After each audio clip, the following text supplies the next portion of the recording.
It's a first-of-its-kind partnership. The Arizona Department of Agriculture contracting a nonprofit to work with state government to manage horses on federal land.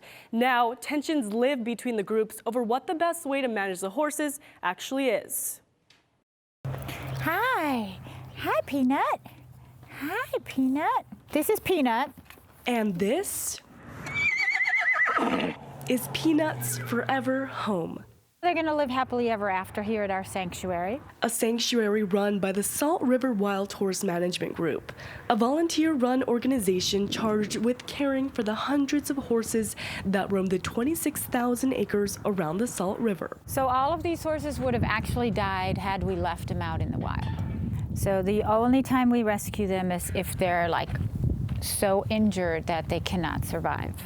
Simo Netherlands is president of the group, which also runs a feeding program and administers birth control to curb the Salt River herd population. Now, Netherlands is worried the horses face a man-made threat, this nearly 4-mile barrier of metal along the lower Salt River. It is a boundary fence between us and the Salt River Pima Maricopa Indian community. Mike Martinez is with the Tonto National Forest. They started installing this fence in mid-January. It is intended to prevent entry by unauthorized livestock onto the forest. And like a lot of fences, we don't think they need to be separated. It brings controversy. It's going to keep horses that they call reservation horses on this side, and it's going to keep Salt River wild horses on this side. While the separation of horses worries Netherlands, she's most concerned the horses will lose access to the river. Imagine if I'm a horse that lives on this side. As soon as this fence is finished, that horse will not be able to get to water. Now, what happens to a horse after a week of no water? He's dead.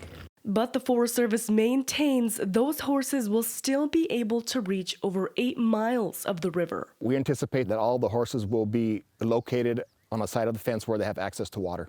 Barbed wire fences like this one help keep the horses from crossing onto the highway, which is something that both the Forest Service and the Salt River Wild Horse Management Group agree with. But even this fence has its problems, according to the management group, saying it cuts the horses off from half of their habitat. Although the Salt River horses are not federally protected, they are protected by the state. Representative Kelly Townsend spearheaded that effort, HB 2340 in 2016, saying, "We wanted to protect the horses and preserve their freedom, make them officially belonging to and protected by the state, and allow for them to remain." But Netherlands says that state law falls short today. Unfortunately, that bill did not say that they couldn't be rounded up or they couldn't be reduced, and it also didn't protect all of their habitat. Both groups agree they want to see these horses thrive. Our intention is in the best interest of horses. We would have just rather seen that they wouldn't have been separated like that. Whether that's in the wild or in their backyard.